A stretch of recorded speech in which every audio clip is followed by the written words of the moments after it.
रूपा रूपाला जी बोलिए ना प्लीज। रूपाला जी बोलिए। मैं प्रकाश जावड़ेकर जी को बधाई दूंगा, धन्यवाद दूंगा कि उन्होंने देश की एक बहुत बड़ी समस्या, हमारे एक प्रांत के लोग जिसे लड़ रहे हैं, उस तेलंगाना सेंटिमेंट को इस ऑगस्ट हाउस में प्रस्तुत करके इस सभा का ध्यान आकर्षित करने का काम किया है। इसके लिए मैं जावड़ेकर जी को धन्यवाद देता हूं। अभी जो हमारे साथी बोल रहे थे, मैं उनका बहुत आदर के साथ सुन रहा था। इसमें वो बताने की कोशिश कर रहे थे कि तेलंगाना के खिलाफ, तेलंगाना राज्य बनने के खिलाफ कभी आडवाणी जी ने कुछ पत्र लिखा है, कुछ बयान दिया है। आप आडवाणी जी की डिमांड पे रिलाई करना चाहते हैं, हम आडवाणी जी के पास कोई फ्रेश निवेदन करवा देंगे तो आप क्या उस पर रिलाई करेंगे? और उस वक्त की सिचुएशन क्या थी दोस्त, ये आपको भी पता है। वहां जो राज्य के मुख्यमंत्री थे उस स्टेट के, उनका जो इच्छा थी वहां तेलंगाना की डिमांड पे हम आगे केंद्र की सरकार ना बढ़े, इसलिए नहीं हुआ था, वो सारे लोग जानते हैं। और मैं ये छोड़ो कि प्रकाश जावड़ेकर जी का ये प्रस्ताव है, इसीलिए इसका विरोध करना है। और आप यही बताते रहेंगे कि ये भाजपा के लोग इनका पॉलिटिकल बेनिफिट लेने के लिए ही खड़े होते हैं। अरे आपके नाम पे हम यहाँ प्रस्ताव में वो लिख दे कि इनका सारा श्रेय श्री कांग्रेस पार्टी को देने के लिए हम तैयार है, दे दीजिए। मैं on behalf of BJP I put it on the record कि ये तेलंगाना बनाने का पूरा श्रेय कांग्रेस पार्टी को हम देने के लिए तैयार है। बना दीजिए, बना दीजिए। आपको बनाना नहीं है, आपको लोगों को बनाना है, आपको तेलंगाना नहीं बनाना है। और आपके, हमारा छोड़ो, हम क्या कर रहे हैं वो छोड़ो, आपके कांग्रेस पार्टी के सांसद लोकसभा में क्या कर रहे हैं उसका जिक्र करो। लोकसभा में आपकी पार्टी के सांसद क्या कर रहे हैं उसका जिक्र करो। और वो अभी यहाँ बैठ के भी आपको देख रहे हैं, वो तेलंगाना में जाके भी बताएंगे कि राज्यसभा में हमारे बैठे लोग क्या कर रहे हैं तेलंगाना के खिलाफ। सर, मैं इतना ही बताना चाहता हूं, ये तेलंगाना का जो मामला है, तेलंगाना वो स्टेट जब बना आंध्र का, आंध्र के स्टेट के सामने हमारे में से किसी को और देश में से किसी को कोई आपत्ति है नहीं, होनी भी नहीं चाहिए। मगर साहब, आप सबको पता होना चाहिए कि ये प्रदेश हमारे हिंदुस्तान की आजादी के साथ आजाद नहीं हुआ था।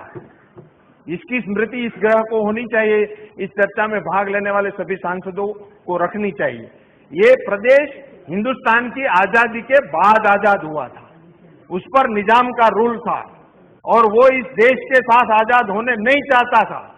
ये तो सरदार पटेल को याद करो, सरदार वल्लभ भाई पटेल की एक उन्हें थी कि उन्होंने अपनी नीति की वजह से, मक्कम पॉलिटिकल विल की वजह से इस प्रदेश को भारत में मिलाने का प्रयत्न किया, श्रेय किया।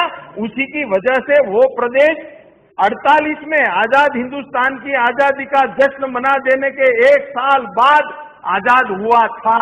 ये हिस्टोरिकल ट्रूथ है, ये सनातन सत्य है। और उसके बाद उसका आजाद हुआ, इसका मतलब ये हुआ था कि उसका अलग ऐतिहासिक सत्य है, उसका ऐतिहासिक वजूद है, हिस्टोरिकल उसका वजूद है। और इसी की वजह है कि उनको, उनके मन में उसी काल से वो प्रदेश अलग बना हुआ है, उनकी फीलिंग्स है। छोड़ो, ये एक आदमी, 2 आदमी नहीं है। इस सांसद, इस ग्रह में बैठने वाले सभी सभासदों को मेरी विनम्रता से प्रार्थना है, इस तेलंगाना की मांग को लेकर 700 लोगों ने बलिदान दिए। ये कितना फिगर चाहते हैं हम, और कितना फिगर चाहिए कि उसको आजाद बनाने के लिए? इसके बारे में सोचो, कौन पार्टी क्या कहती है, किस लीडर ने क्या किया है, इसकी बात छोड़ो। ये 700 लोगों ने जो अपने बलिदान दिए हैं वो किसके लिए दिए हैं, इनकी करो, इनके बारे में चर्चा करो। मैं ये नहीं कहता हूं साहब कि पिछड़ेपन का होना वो राज्य बनाने के लिए कोई वजह नहीं होती है। हम भी बंबई राज्य का हिस्सा हुआ करते थे, हम बृहद मुंबई राज्य का हिस्सा थे, हमने अलग गुजरात की मांग की थी, आज गुजरात बन गया है। और उस वक्त हमारे सभी नेता देश चला रहे थे, वो भी कह रहे थे कि ये गुजरात बनेगा तो हमारे सबके ऊपर बनेगा। तो क्या इसका जिक्र करके उसको नहीं बनाना था? बनाया। आज महाराष्ट्र भी आगे बढ़ रहा है, गुजरात भी आगे बढ़ रहा है। कोई दुश्मनी नहीं है हमारी महाराष्ट्र के साथ, महाराष्ट्र वालों की हमारे साथ, ऐसा कुछ नहीं है।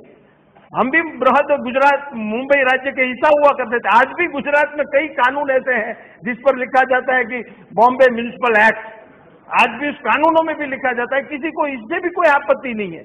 ये बात छोड़िए कौन नेता ने क्या कहा, किस नेता ने क्या कहा, किस मंत्री ने क्या कहा, किसने क्या वचन दिया, जबान की क्या कीमत हुआ करती थी। सर, हमारे प्रदेश का एक किस्सा है। एक मूछ रखने वाला आदमी बाजार में पैसा लेने के लिए गया, उसने पैसा मांगा तो वो सोनी ने बताया कि आपके पास कुछ गिरवे रखने के लिए कुछ है? उसके पास तो कुछ नहीं था, वो दरबार थे। तो उन्होंने अपनी मूछ का बाल निकाल के दिया। तो व्यापारी ने उसको, सोनी ने कहा कि ये कोई मूछ का बाल वो गिरवो रखने की कोई चीज है? ये तो टेढ़ा है, मूछ का बाल टेढ़ा है, ऐसा बोला। उसने कहा टेढ़ा है मगर मेरा है, तू रख। इसकी बात पर उन्होंने उसको पैसा दिया। टेढ़ा है मगर मेरा है, ये जुबान है कोई गृह मंत्री की? हिंदुस्तान का गृह मंत्री बोले कि मैं प्रोसेस करवाता हूं, कर देना चाहिए, इसमें क्या बड़ी बात है? अपनी जुबान की भी कोई कीमत होती है। और इसमें पॉलिटिकल ऑब्जर्वेशन मैं किसी पार्टी के खिलाफ करना नहीं चाहता हूं। मैं ये नहीं चाहता हूं कि ये गवर्नमेंट की ये वो काम नहीं कर रही है, करना नहीं है, बेईमानी कर रही है, ऐसा मेरा कहना नहीं। मैं सिर्फ इतना इस ग्रह के सामने कहना चाहता हूं कि तेलंगाना के लोगों में जो भावनाएं हैं और उस भावना के उभार में आकर वहां के लोग आत्म बलिदान कर रहे हैं, ये कोई छोटी बात नहीं है सर, ये हमारे ही देश का एक हिस्सा है।